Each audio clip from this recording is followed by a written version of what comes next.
south side of Chicago, yeah. And I wanna know what they don't know. This must be my happy day. Yeah. Muy buenas noches. Sean todos ustedes bienvenidos, amigos, amigas. Es una noche para relajarnos, para pasarla bien. La vamos a ir llevando tranquila y con la venia de la crema innata de los maestros de oratoria de Centro Libanés, me permitieron relajarnos y hacerlo de una manera diferente esta presentación. Por ahí dicen que debemos de abrir con una frase, y esta frase es: mientras más aclaro mis dudas, más dudas tengo. Jorge Azali Serio, en su libro Hechos Curiosos en Casos Airosos.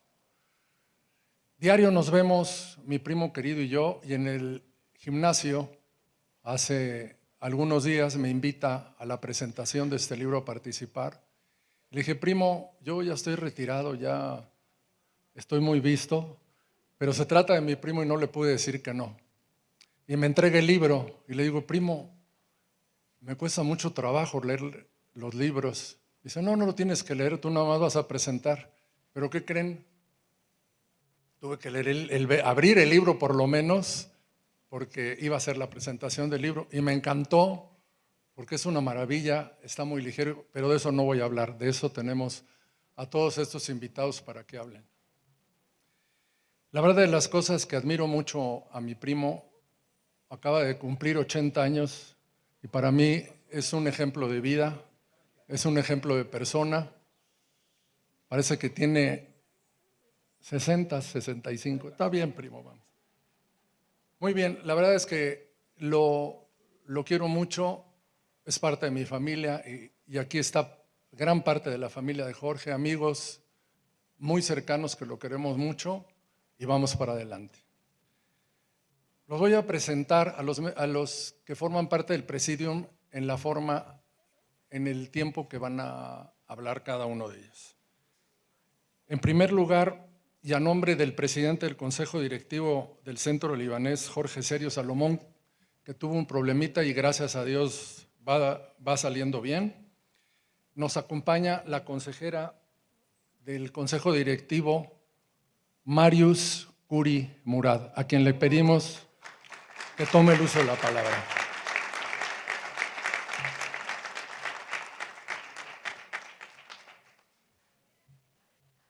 Gracias, Gerardo. Qué honor estar aquí y a nombre de Jorge Serio, que le encantaría estar aquí con ustedes también y transmitir unas palabras a nuestro querido Jorge. Y a nombre del Consejo Directivo les doy la más cordial bienvenida. Esta a su casa. Me da mucho gusto que estén aquí todos ustedes, familiares, amigos, asociados, expresidentes, consejeros y todas las personas que estamos acompañando hoy a nuestro querido Jorge porque lo queremos. Voy a leer una frase muy corta del discurso de Jorge porque creo que se lo merece. Él lo preparó con mucho cariño. Y dice: querido tío Jorge, como sobrino, me siento muy orgulloso de verte presentar esta nueva obra. Como presidente de Centro Libanés, me da mucho gusto que sea precisamente en esta institución que tanto significa para nuestra comunidad y para nuestra familia, donde podamos acompañarte en este momento tan especial. Gracias por compartir con todos tu tiempo, tu trabajo, tu pasión por el conocimiento. Gracias por recordarnos que siempre hay algo que aprender y que la curiosidad es una de las mejores herramientas para mantenernos activos, interesados, conectados con el mundo que nos rodea. A todos ustedes, gracias nuevamente por acompañarnos y esperemos que disfruten mucho la presentación de este libro de nuestro muy, muy querido Jorge Azali. Y sin querer ser muy presumido, les voy a decir que a mí ya me lo autografió y les voy a leer lo que me puso. Agradezco mucho. Dice: para Marius, con el deseo de que este libro te despierte la curiosidad de encontrar la respuesta a múltiples preguntas. Con mucho cariño, Jorge Azali. Muchas gracias.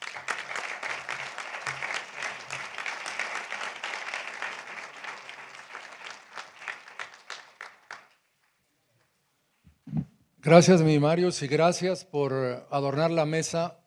Fue una afortunada coincidencia que estuviera aquí presente Marius para que estuviera una mujer en el presidium. Y a continuación, ¿quién es el director del Comité Cultural del Centro Libanés? Mi querido amigo Wassim Mobayev.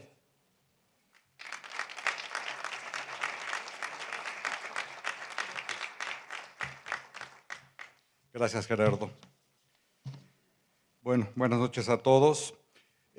Mientras preparaba estas palabras para acompañar la presentación de este libro, me ocurrió algo curioso que tuve incluso oportunidad de platicar con Jorge. Comencé, como suele hacerse, revisando el índice. Al fin de cuentas, el índice pues, es una relación de lo que se espera que tenga el libro. Así es que el índice nos remite a lo que hay adentro, pero a mí me pasó algo extraño porque me empezó también a remitir hacia afuera, es decir, a entender qué tenía en la cabeza este señor cuando escribió esto. Es un índice muy especial que se convirtió para mí prácticamente pues, en un capítulo del libro, ¿no? Y entonces me pasó algo inesperado, empecé a leerlo y ya no pude detenerme. Primero quise averiguar el origen del nombre de los taxis. Después me pregunté, ¿solo en México hay banquetas? Más adelante aparecieron las tlapalerías, llegó hasta las manitas, las vacunas, que las abejas qué, y la siempre inquietante espada de Damocles. Para entonces ya estaba atrapado. Algunos tienen ahí el índice y si quieren verlo, verán qué cualidad tiene este índice de atrapar a la gente. Seguí avanzando y me encontré preguntándome, ¿por qué les dicen jarochos? ¿Por qué les dicen chicanos? ¿Por qué usamos las palabras don y doña? ¿Y por qué seguimos diciendo bueno al contestar el teléfono? Luego el viaje cambió de rumbo, aparecieron la viejita del crucero, la casa de la marquesa, un harén, los excesos de Nerón, el archiduque Maximiliano no fue fusilado, esa me intrigó muchísimo. Napoleón no murió envenenado, me estaba arruinando lo que sabía yo de historia, y hasta el Titanic no se hundió.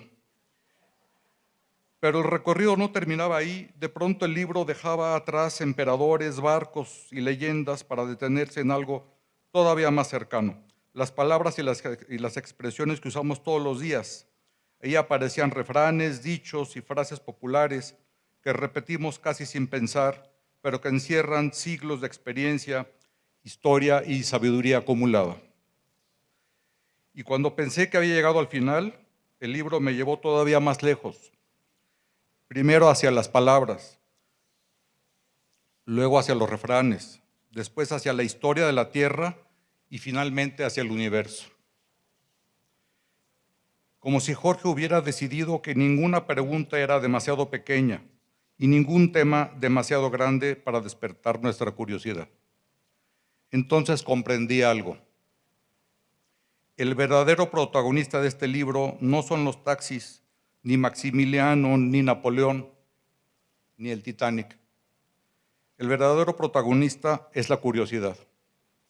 Esa curiosidad que lleva a una persona a hacerse preguntas durante toda una vida. La misma curiosidad que Jorge nos confiesa en el prefacio. Esa necesidad permanente de entender mejor el presente a través del pasado, de preguntarse por qué ocurren las cosas y de seguir aprendiendo incluso después de muchos años de experiencia.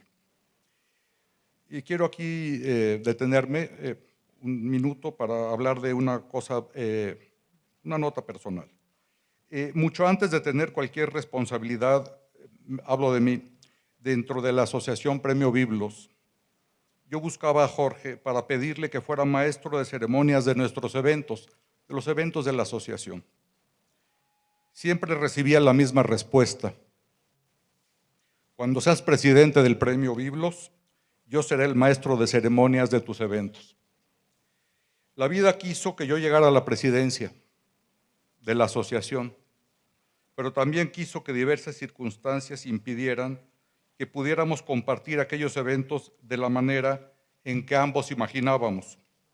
Por eso me resulta especialmente grato estar aquí, porque aunque el destino cambió el guión, finalmente nos concedió el escenario. no para que Jorge conduzca un evento mío, sino para que yo tenga el privilegio de acompañarlo en uno suyo. Y me alegra que así sea, porque después de muchos años de admirar su talento para comunicar historias, hoy tenemos la oportunidad de celebrar una historia escrita por él. O mejor dicho, cientos de historias. Historias que hablan de hechos curiosos, sí, pero que en el fondo nos hablan también de la pasión de un hombre por comprender el mundo y compartir ese conocimiento con los demás. Gracias, Jorge, por tu amistad.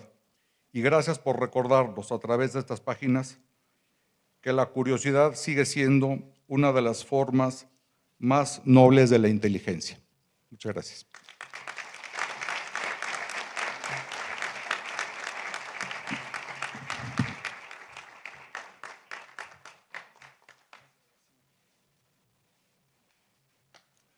Muchas gracias, Wasim. Y a continuación, ¿quién es el director de los cursos de oratoria del Centro Libanés? Nuestro querido Jorge Chamblati Salem.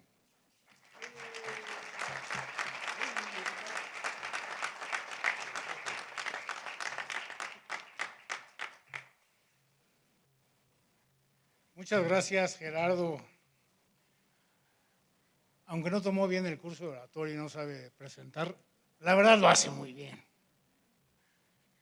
Mi querida Marius, en representación de quien me hizo Jorgito Serio, gracias por acompañarnos en este evento.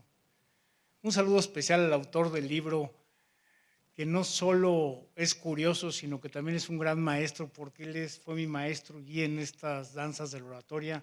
Me siento muy honrado que me elijas para acompañarte en un día tan especial.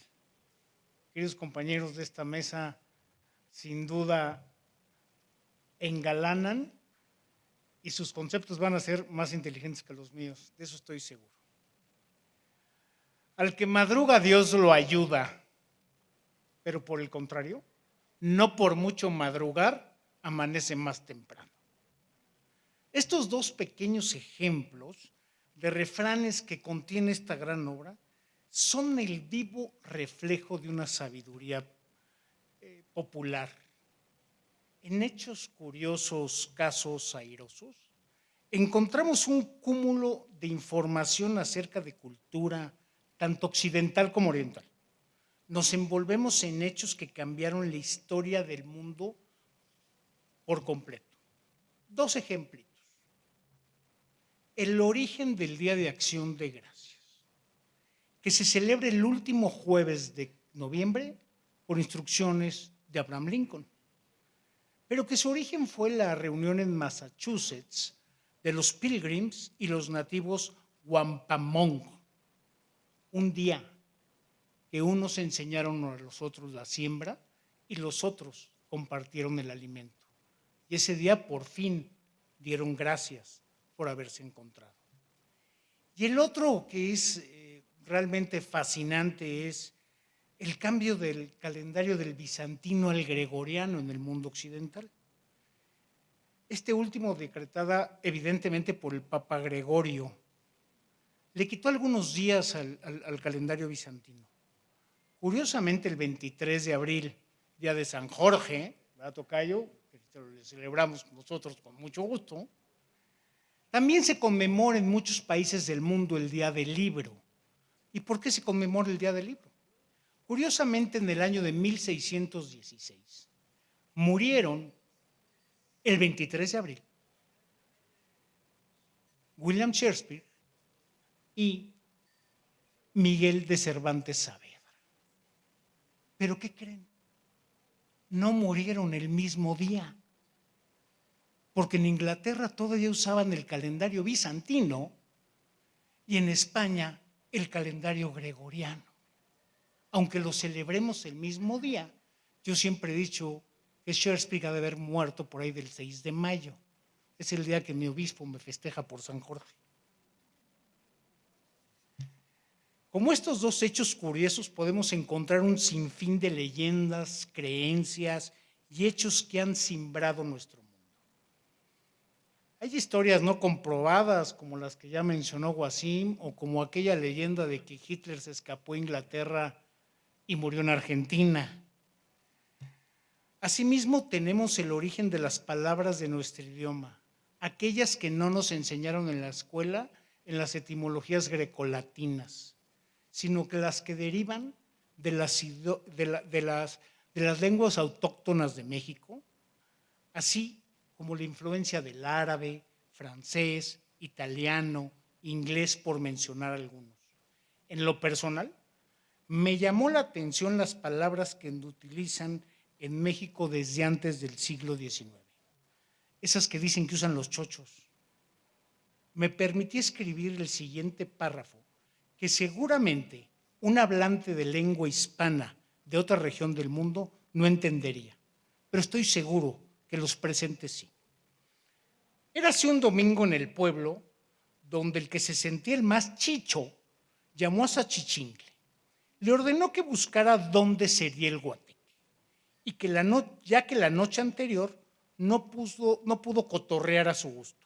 La más bella del pueblo no se sangoloteó, estaba muy desguanzada. Ni tardo ni perezoso, el achichincle se fue hecho la mocha, buscó a quien pedirle el pipirín, el alipuz y encontrar al pelmazo que ponga la casa. Así pues se armó el mitote. No le aunque se llenó de gorrones. La mamá del pelmazo hizo una muina tremenda al ver el jolgorio en su casa. Los más pránganas hasta Itacate querían. Por lo que a las 7 de la noche, antes del que le entrara el soponcio, gritó: «San se acabó, fuera baquetones de mi cantón», y a terminar a su casa y Santas Pascuas. Esas son las palabras que usamos en nuestro idioma y que podemos encontrar en esta bella obra. Además de todo, tenemos frases de diferentes autores llenas de sabiduría y que el autor nos enseña cómo reflexionar sobre ellos. De dichos populares ni hablamos, más de 450. Como ya mencionamos, es la sabiduría popular. Y con esos dichos muchas veces nos damos a entender y terminamos discusiones. Sin duda, introducirnos en este libro nos ayudará a tener más cultura general, a mejorar nuestro idioma, escaparnos de las noticias cotidianas y, sobre todo, conocemos a Jorge. Es como tener una charla con él por horas acompañadas de un buen café o un buen desayuno. Y los que no tengan el tiempo de sentarse con él, tomen el libro, tomen la taza de café, abran esas páginas y gocen de un momento inolvidable. Felicidades, Tocayo.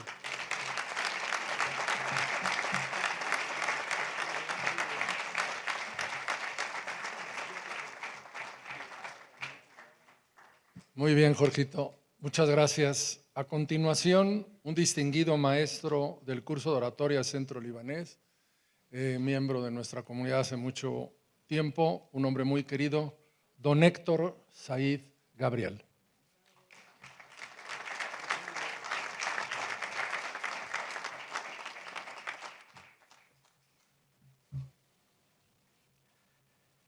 Silencio. Silencio.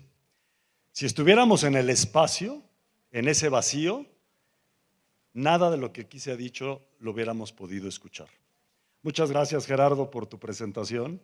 Querido maestro de maestros, maestro de oratoria, un gran amigo, sin duda, y además escritor de ahora 2 libros, ¿no? Muchas gracias y muchas felicidades.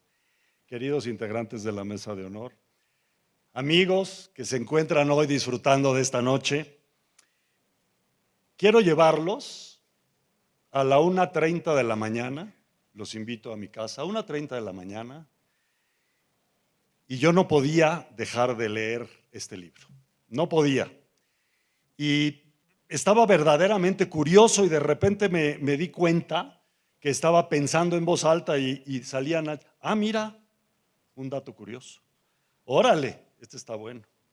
Jaja, este también está bueno. Y de repente aparece mi amada esposa, con los ojos a medio abrir. ¿Con quién hablas? Con Jorge Azali. ¿A esta hora? Telepatía, mi amor. Y me seguí leyendo, y después de tantos dichos y tantos hechos curiosos, me di cuenta que el autor, mi amigo Jorge Azali, dejó al final el principio. Lo dejó para el final. Porque es en el final donde nos platica el origen y la evolución del universo, donde todo empezó y donde todo va a seguir. Y ahí me pregunto, ¿saben de qué están hechas las estrellas? Y cito el texto. Dice, las estrellas están hechas de gas y polvo interestelar, denominados nebulosas espaciales. Y muchas más explicaciones que vienen aquí. Pero yo seguí leyendo y seguí buscando y decía, bueno, sí, ok, las nebulosas, las estrellas, pero ¿y el agua? ¿Y la vida? ¿Cómo empezó? Porque eso parece un poco accidental. Y seguí leyendo y encuentro con que este libro nos explica que el agua y la formación de la Tierra es el resultado de un verdadero drama pasional.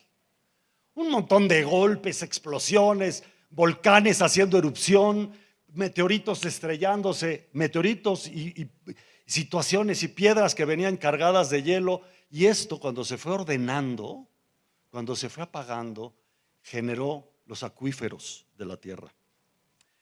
Y nos permitió, o me permitió entender al leer este libro, que ese caos que parecía apocalíptico, en realidad generó el origen de todo. También encontré que toda el agua que hay en la Tierra, toda, la que está en estas botellas, la que están tomando, la que van a tomar, toda el agua de la Tierra es la misma que tomó Moctezuma, Hernán Cortés, el mismo Jesús es la misma. A lo mejor por ahí algo del agua que convirtió en vino, eso no lo podemos saber, pero toda el agua es exactamente la misma. Entonces, ¿qué sigue?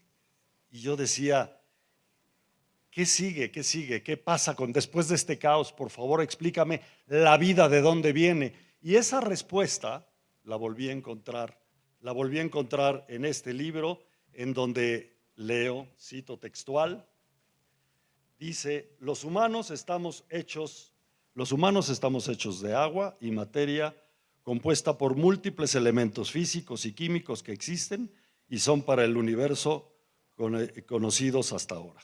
Por ello, hay quienes dicen de manera muy romántica que somos polvo de estrellas. Muy bien. De repente volteas al cielo, vemos la luna, está cerca, es un objeto gigante que vemos tan cerca, y está exactamente a 384.400 kilómetros de distancia. No es mucho para las distancias que se manejan en el universo. Sin embargo, ahí caben todos los planetas. Esa es la relación, todos los planetas del sistema solar. Y, pues caray, creo que después de eso no se ha encontrado vida en el sistema solar, no pasa nada, pero vuelvo a preguntarle a mi querido Jorge ya eran como las 2:15 de la mañana, y afuera, ¿qué opinas, Jorge? Me pongo a leer y digo, entendí que lo más rápido del universo es la velocidad de la luz, 300,000 kilómetros por segundo. Pero resulta ser muy lento para el tamaño del universo y para nosotros es inalcanzable, simplemente inalcanzable. Pero así vemos que en nuestra galaxia hay 300,000 millones de estrellas. Y en la galaxia vecina, que es un poco más grande, digamos, Andrómeda, tiene 1 billón de estrellas. En la nuestra tenemos 300,000 millones contra 1 billón de estrellas. Y entonces nos damos cuenta de lo gigante que es el universo. Y dicho de paso, Andrómeda y la Vía Láctea en breve chocarán, como dentro de 7,000 millones de años probablemente. No nos va a tocar, no se preocupen. Hay una paradoja cuando hablamos de la velocidad de la luz. Y esto tiene que ver con que a la hora de voltear al cielo, lo que vemos es el pasado. Lo que vemos es la historia. Ese sol que vemos es el sol que estaba ahí y era así hace 8 minutos. O era la luna que está ahí y era más bien hace 1.2 segundos. El universo se está expandiendo y nació hace 13,500 millones de años, nos dijo Jorge, le creí. Y resulta que nace de un puntito impresionantemente cerrado, comprimido, denso, que de repente explota y ahí es donde nace toda la física, toda la química, toda la biología y fue creada con una precisión verdaderamente matemática. Sin duda, coincidimos, hay un creador que lo planeó y apretó el botón. Muchas gracias, Jorge, por darnos este conocimiento del tema y de muchos otros de manera por demás amena, hechos curiosos en casos airosos.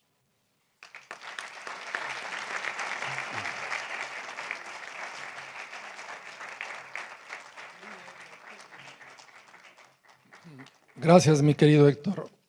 Gracias, mi querido Héctor. Toda una institución en Centro Libanés.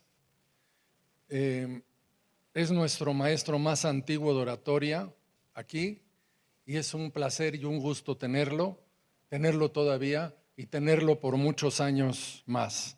Don Carlos Brasel Morales.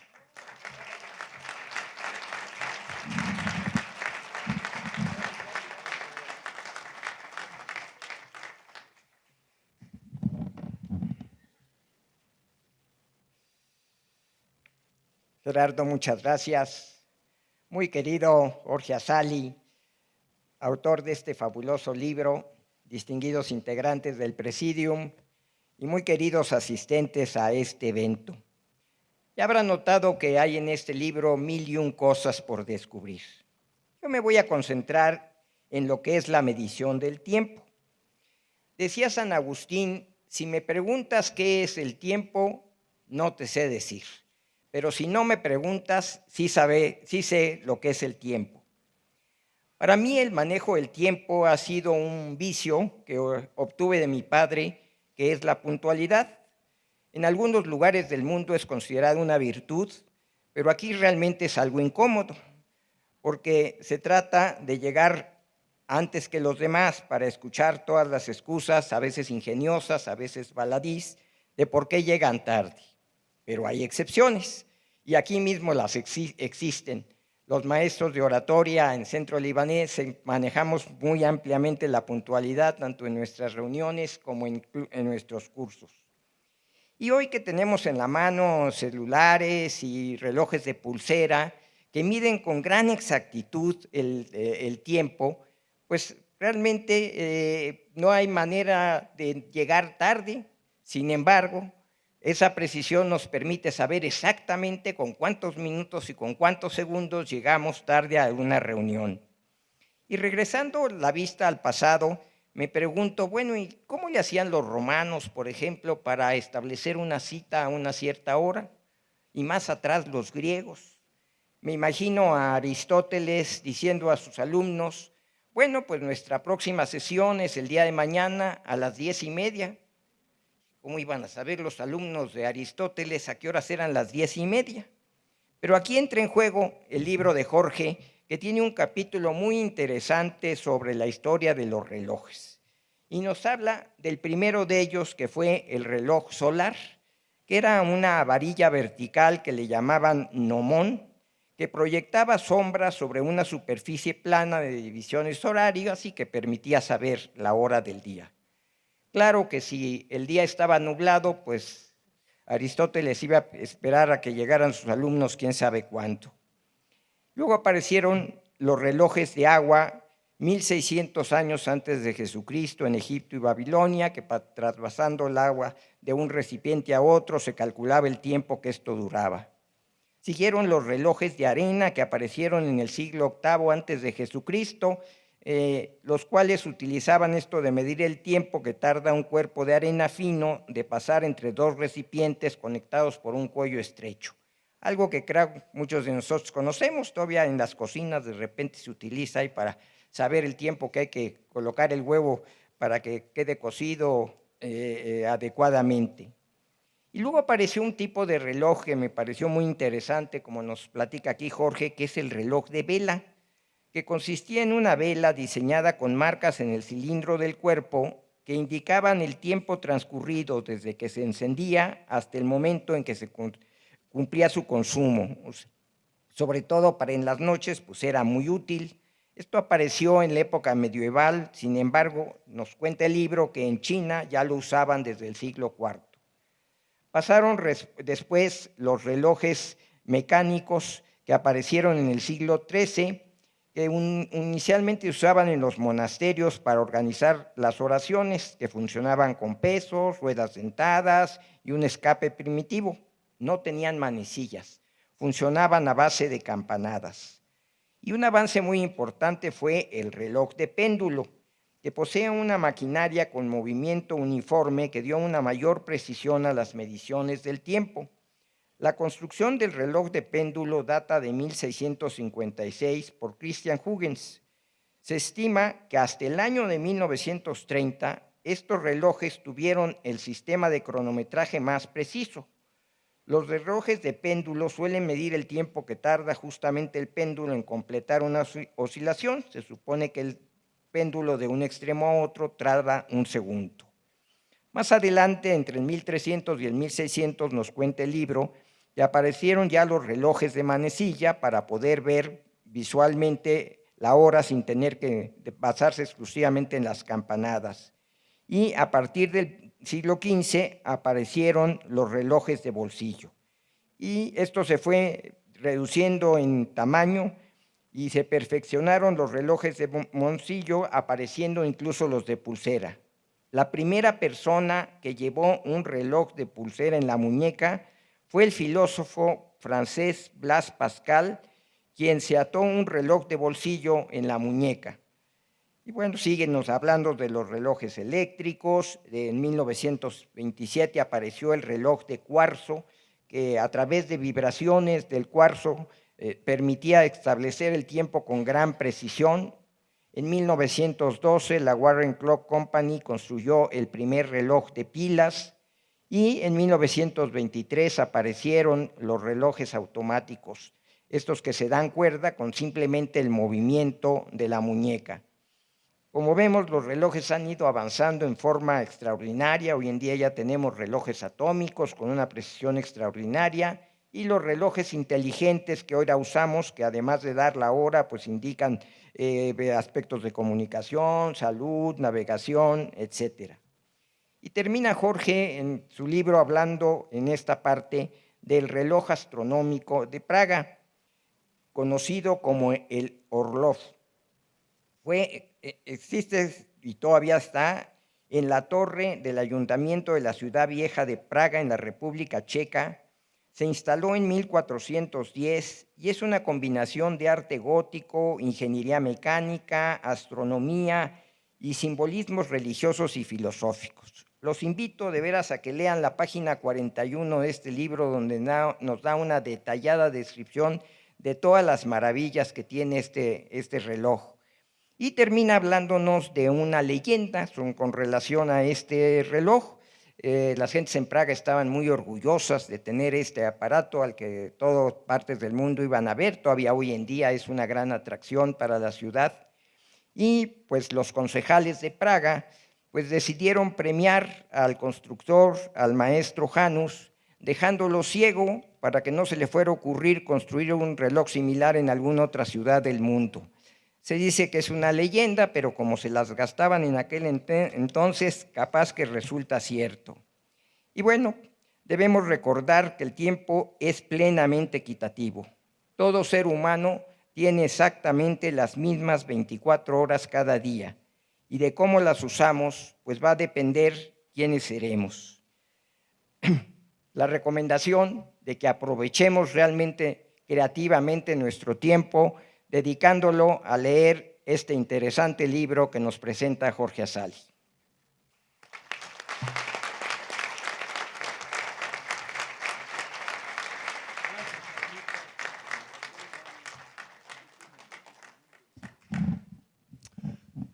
Gracias, Carlos. Gracias, maestro. A quien conocemos de hace mucho tiempo, convivimos día con día, una persona muy cercana al autor del libro y quien ha participado en la edición del mismo. Es el editor del libro que estamos presentando, José Castellanos Elías.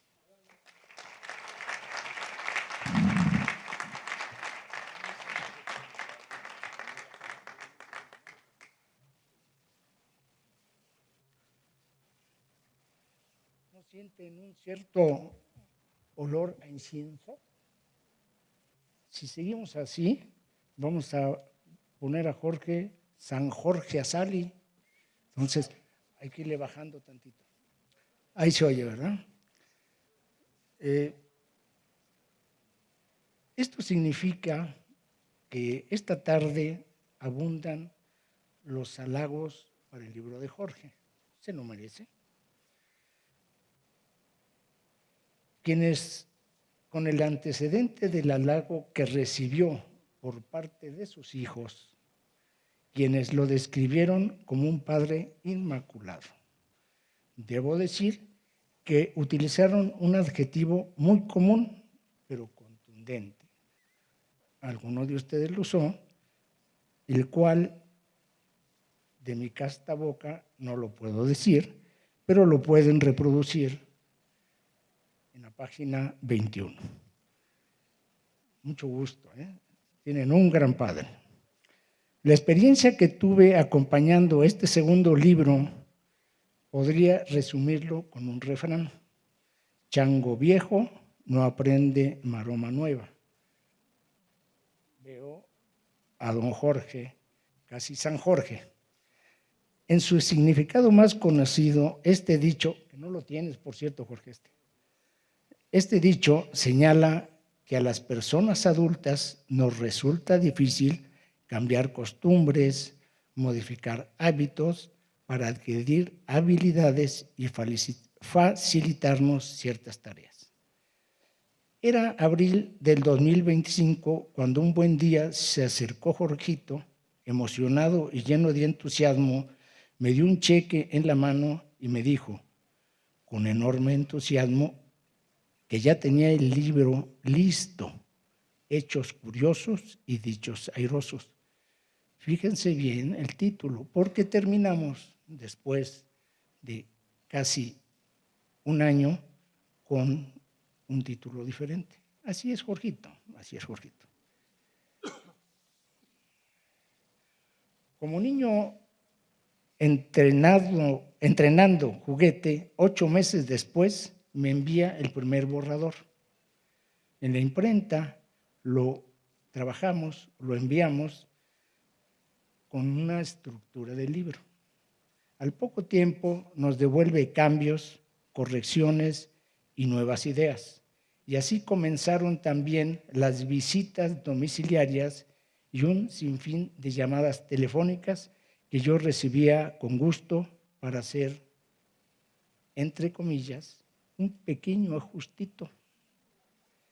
Y dicho pequeño, entre comillas, porque cada nueva ocurrencia del autor ponía nuevamente todo en movimiento. Las cornisas, véanlas en el libro, que son las partes de arriba, tienen cosas muy fijas y son precisas.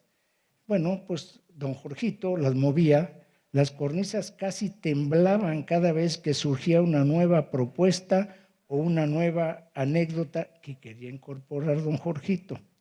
Así cambió la estructura del libro 3 veces.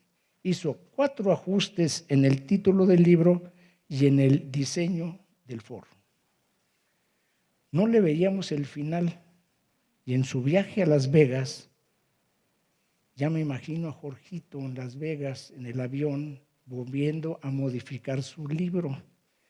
Y dijimos, no, hace como 5 semanas, se fueron hace como 5 semanas, nos armamos de valor y mandamos a imprimir y encuadernar al libro, lo cual deja inimputable, los abogados entienden muy bien esa palabra, a los posibles dislates que tenga esta primera edición de hechos curiosos en casos airosos. Pero justamente ahí está el encanto de este libro, en su espontaneidad, en su alegría y en esa capacidad de transformar los dichos populares en historias cercanas, divertidas y entrañables. Por eso, retomaré el refrán con el que inicié y puedo decir que también existe una variante optimista. Chango viejo se aprende maroma nueva. Y Jorge nos demuestra precisamente eso a través de este libro, el entusiasmo, la creatividad, el buen humor y las ganas de crear no tienen edad. Muchas gracias, Jorgito.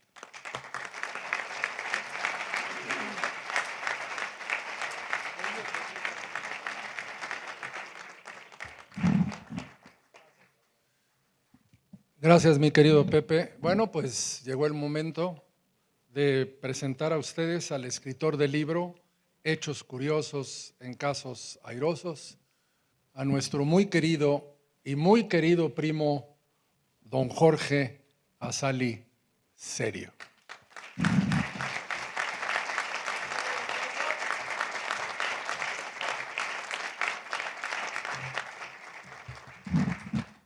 Como decía alguien, muchas flores para este jarrón, la verdad, se los agradezco muchísimo. Marion, qué linda, muchísimas gracias. Llegaste a adornar la mesa. Nuestro querido director de la cuestión, todo el tema cultural de Centro Libanés, Wasim, muchísimas gracias. Jorgito, Héctor, bueno, allá está mi querido Carlitos y don José, que voy a cambiar de editor aquí entre nosotros. Y mi querido primo, muchísimas gracias. Me encanta verlos. Es un entretenimiento ponernos a buscar, vamos a llamarle chismes, pero no son chismes, porque todos son hechos que de alguna manera me llamaron la atención alguna vez y estoy convencido de que la curiosidad es el mejor estímulo para aprender. Yo no sabía muchas de las cosas que aquí aparecen. Obviamente en la investigación pues nos vamos llenando de nuevas dudas y cada vez que surge una duda tenemos algo nuevo que investigar. Preguntar, recordar, leer para llegar a hechos curiosos en casos airosos. Esa palabra de airosos me lo decía mi nana. ¿Te crees muy airoso? Yo nunca entendía que era presumido. Pero bueno, el conocimiento humano a través de los siglos ha tratado de entender y comparar y de explicar los hechos que ha vivido, algunos con alegría, otros con sufrimientos y hasta con rutina e indiferencia. Desde los primeros conocimientos para cultivar alimentos, para fabricar las primeras herramientas o armas, el tipo de vestido, la herbolaria, medicinas, la industria, la aviación, la energía, el transporte, la comunicación, la robótica y tantos progresos más a través de los tiempos, hasta la actual manera de vivir y de actuar, permiten medir los fantásticos avances del conocimiento humano. Ese conocimiento que se acelera cada día. Partiendo del año cero de nuestra era, esto es muy interesante. Tuvieron que transcurrir 1500 años, de 0 a 1500 años, para que los conocimientos del ser humano se duplicaran. Eso es algo fantástico. estaban acostumbrados a hacer lo mismo que los abuelos, que los tatarabuelos, que el 1500 años. Hablar de duplicación de conocimientos del ser humano es referirnos al aprendizaje y cambios para mejorar su modo de vivir, de aprender, de obtener alimentos, medicinas y también de duplicación de los descubrimientos científicos y en todo lo que tenga relación con su seguridad, nutrición, aprendizaje y demás necesidades para vivir mejor. Después del año 1500, los conocimientos se duplicaron hasta la Revolución Francesa, 1789, cuando ocurrió la ruptura entre la monarquía y la soberanía popular. La Revolución Industrial en 1840 volvió a duplicar los conocimientos. Fíjense, 1500, 1789, 1840. Al terminar la Primera Guerra Mundial, 1918, se considera que se volvieron a duplicar los conocimientos debido a los avances en medicina, de los armamentos, de la necesidad de una mejor supervivencia. Claro, la Segunda Guerra Mundial también duplicó conocimientos. A pesar de haber sido una guerra sin escrúpulos, con crueles innovaciones en estrategias para la guerra, también tuvo su participación. Y después de esa fecha, vino la famosa Guerra Fría y del desarrollo de importantes universidades que contribuyeron para que el ser humano duplicara sus conocimientos cada 25 años. Aquellos médicos que estudiaron medicina hace 25 años, hoy ya no podrían funcionar. Pero desde principios del siglo XXI, esto es asombroso. Todo esto que les digo, mientras más investigué, más me asombraba. Cuando ocurre la revolución digital, los avances médicos y los impresionantes descubrimientos científicos, los conocimientos del hombre actual se transforman de manera permanente. En el presente 2026, sorprende que el promedio de duplicación de conocimientos, abusados los médicos tienen que seguir estudiando, los ingenieros, los arquitectos, todos los que tengan que estudiar, se duplican en algunos casos hasta en 13 meses. Más aún en áreas muy especializadas como la nanotecnología o la medicina, el ritmo podría ser más rápido todavía. En este libro, Hechos Curiosos, traté de comparar el modo de vivir, de pensar y de sentir de diferentes épocas del pasado con nuestros conocimientos actuales. Les platico que mientras más investigué, más me divertí, pero también hubo casos que me angustiaron e indignaron. Pero lo que más me asombró fue darme cuenta de que la inteligencia del ser humano es capaz de obtener el mejor provecho de los recursos y condiciones de cada etapa de la humanidad. Después de analizar todos los cambios que estamos comentando, me pregunto cómo será el mundo dentro de 300 años. ¿Sí? ¿Cómo será el mundo en el año 2326? Nuestros decanietos, no conocía yo esa palabra hasta que entendí que se refiere a los descendientes después de 10 generaciones de 30 años, porque ahora ya no se casan cada 20 años, a los 20 años, sino que ahora se casan a los 30, entonces vamos a poner 10 generaciones, decanietos, 10 generaciones. ¿Qué consideran de nosotros?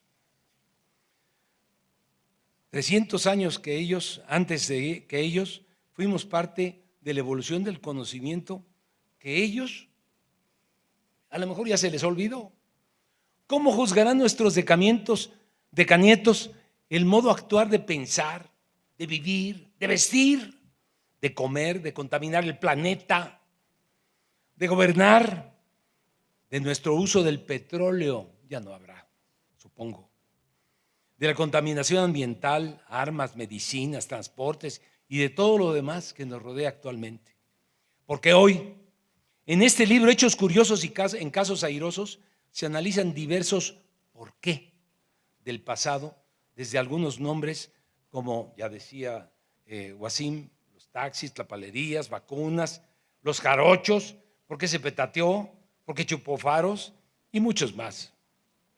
Se analizan también porque habla como merolico. Ese cuento me encanta, se los recomiendo. O la palabra de honor y qué significa el verdadero fuero. El verdadero, no el que usan. Ya iba yo a empezar a hablar, pero mejor me detengo. También hay hechos para conocer las reglas que había para vivir dentro de un harem. Ese es buenísimo. Se los recomiendo a todos los caballeros. Y el nuevo y fantástico sistema educativo de Japón, ojalá que se lleve a cabo. Los que estudien en Japón con el nuevo sistema van a conocer muchas cosas sin hacer grandes esfuerzos y van a ser geniales. Y otros que no habíamos imaginado. Se analizan además 6 hechos infames ocurridos en los últimos siglos y hasta curiosos hechos inciertos que nos darán interesantes temas de conversación. Compartiremos hechos curiosos en Egipto, en Jordania, en Acapulco, bueno, hasta en la rumorosa de Baja California. Nos asombrarán hechos de la vida de Gandhi, de la Inquisición, de la brujería, sin dejar de mencionar al Dios de Spinoza, un genio judío, por cierto, que hizo maravillas al tratar de defenderse de esas inquisiciones que tanto perseguían, sin importar de dónde venían. Cuando leamos los temas de estos capítulos en el libro, nos van a asombrar. Tiene secciones también de buen humor, de autoconfianza y hasta de origen y significado de negocios en el mundo actual. También se explica el origen de algunas palabras, no muchas, porque el libro tendría cientos de hojas. Las que se mencionan están llenas de curiosidad. Se habla de hechos y prácticas del pasado que hoy resultarían insólitas. Sería imposible dejar de hablar del albur, del calambur y de las principales paradojas. Incluye también palabras de origen náhuatl y de otros idiomas que han sido incorporados a nuestro vocabulario. El libro contiene también más de 100 dichos explicados y más de 500 dichos que en su mayoría son de origen mexicano, que nos harán recordar a quienes los decían y la graciosa manera de compactar su enorme sabiduría en cada uno de ellos. Algunos se refieren a verdades universales que harán referencia a importantes decisiones de nuestra vida. Y la sección que más me sorprendió, que ya mencionó mi querido Héctor Said, la que a pesar de vivir en ella, en muchos casos me ha hecho pensar y tratar de entender a todo lo que nos rodea, nuestra dimensión y el porqué de nuestra existencia. Me refiero al universo. El universo desde su nacimiento, sus dimensiones y los billones de estrellas que nacen y mueren a diario. Solo como dato, en nuestra galaxia, la Vía Láctea, se ha estudiado que existen, como bien decía Héctor, más de 300,000 millones de soles, no 300,000, 300,000 millones. Y que cada estrella tiene planetas, que en las galaxias que conocemos en la Vía Láctea, que es la que nos toca a nosotros, no es la más grande. Hay muchas mayores, pero de las que conocemos, Andrómeda es 5 veces mayor que nuestra Vía Láctea.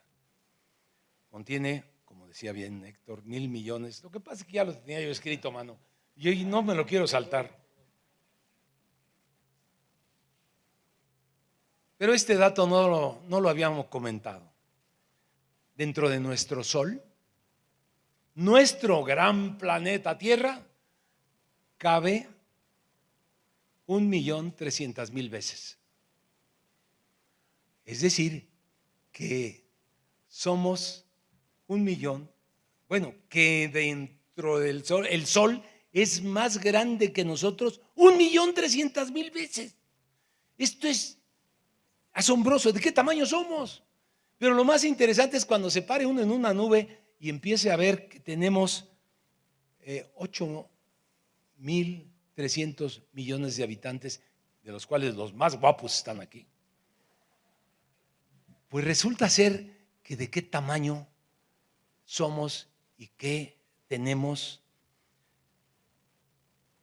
Pensemos que el Sol no es gigante, es de los de tamaño mediano. Hay más grandes.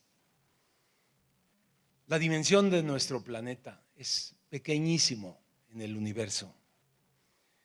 Y la Luna, la famosa Luna, bueno, que se creó por un choque que hubo en alguna ocasión en cuando se estaba formando la Tierra. Theia se llamaba un planeta que le pusieron, chocó contra la Tierra cuando se estaba formando y se desprendió una parte. Esa se llama Luna. Pero debido al movimiento de rotación se va haciendo redonda. Igual que todos los planetas que nos dicen, ay, mira qué redondita está la Luna, claro, pero es por la rotación que tenemos. La Luna también rota a la misma velocidad que la Tierra. Déjenme darles un dato que a mí ya me ha llamado mucho la atención. Cuando nos subimos un avión, decimos que bárbaro, va a 860, 900 kilómetros por hora para llegar de aquí a Europa. Pues la Tierra gira a 1675 kilómetros por hora, el doble de ese gran avión que nosotros tenemos, pero nada más es su rotación, porque la traslación, es decir, alrededor del Sol, son 107,000 kilómetros por hora. Cuidadito y se para porque nos seguimos, ¿eh?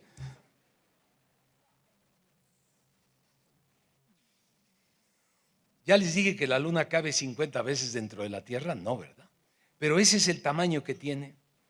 Y ya me perdí por andar aquí de chismoso con ustedes, pero bueno, lo importante es que nuestra pequeñísima dimensión, aquí donde nosotros avisamos, tenemos la libertad para creer o no creer en un precioso Dios. Porque a pesar de nuestra ínfima medida y fragilidad, tenemos derecho a escoger libremente nuestro camino en la vida. Aunque yo recomiendo siempre dar gracias a Dios por estar aquí y ahora y evitar incredulidades que solo nos dan inseguridad. El nombre del libro se refiere a hechos curiosos en casos airosos. Según el diccionario de la Real Academia Española, ser airoso significa actuar o tener elegancia, gracia y soltura. También se cita que cuando salimos airosos, nos referimos a quien sale bien librado de una situación con dignidad y con lucimiento. Y es así como traté de escribir este libro. Transcurrieron muchos meses. Pobre Pepe, siempre no lo voy a cambiar.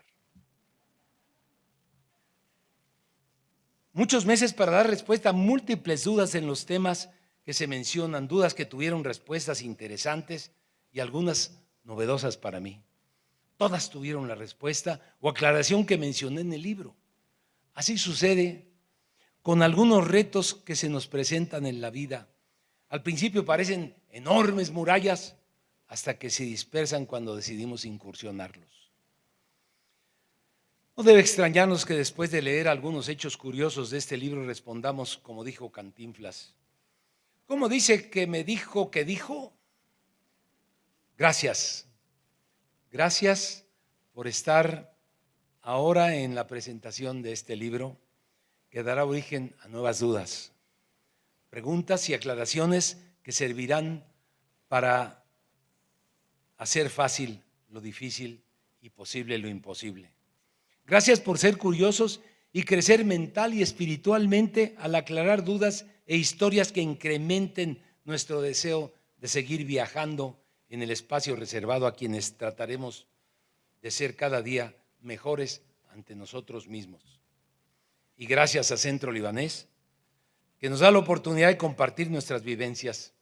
Y a ustedes gracias por su presencia de hoy. Y sigo convencido de que nos sorprenderá el modo ordinario en que vivimos frente a lo extraordinario que existe en nuestro entorno, sin olvidar que la curiosidad es el mejor estímulo para aprender. Bienvenidos todos.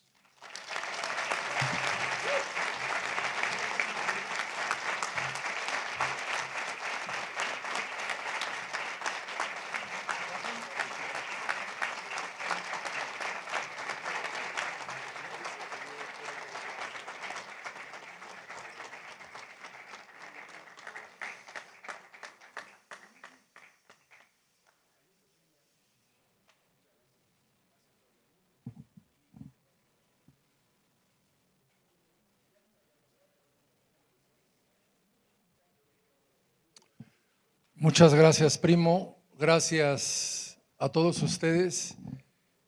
Ya hemos visto y hemos recibido una probadita de lo que es un libro muy interesante, muy amigable, que ya se los dije en un principio, no me atreví a abrir, lo abrí y verdaderamente va a ser una gran experiencia para todos ustedes. Los invitamos, lo pueden comprar, ahí está a su disposición. Y quiero pedirle a Marius y a Wasim pasen por favor para dar los reconocimientos de este evento.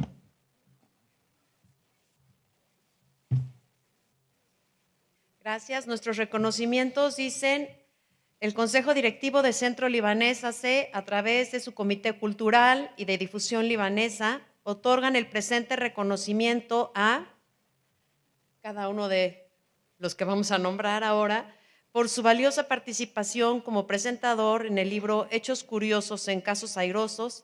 Gracias por su destacada participación y apoyo. Ciudad de México, 4 de junio de 2026. Y lo firma nuestro presidente Jorge Antonio Serio Salomón y Wasim. Gracias. Vamos a pasárselos. Este es para Carlos Brasel.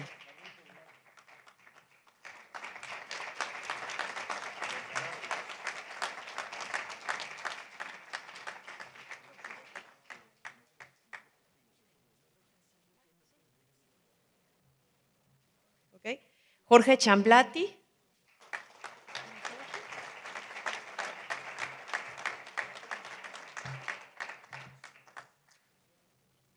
Héctor Said.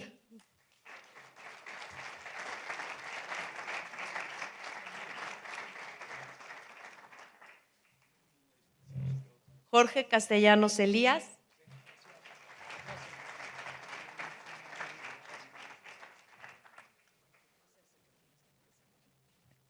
Bueno, este es para Jorge Serio Salomón. Se lo entrego a Marius.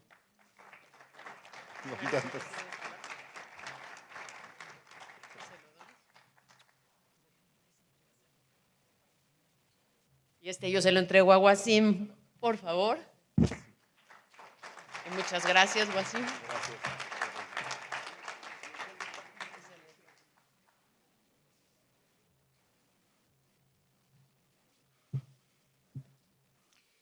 El Consejo Directivo de Centro Libanés, a través de su Comité Cultural y de Difusión Libanesa, otorgan el presente reconocimiento a Jorge Azali Serio, por su valiosa participación como autor del libro Hechos Curiosos en Casos Airosos.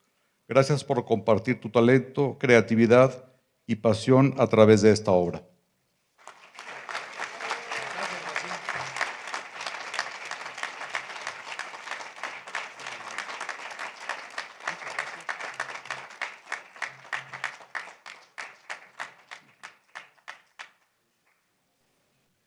Pues queridos amigos, queridas amigas, muchas gracias por estar con nosotros. Que pasen muy buenas noches.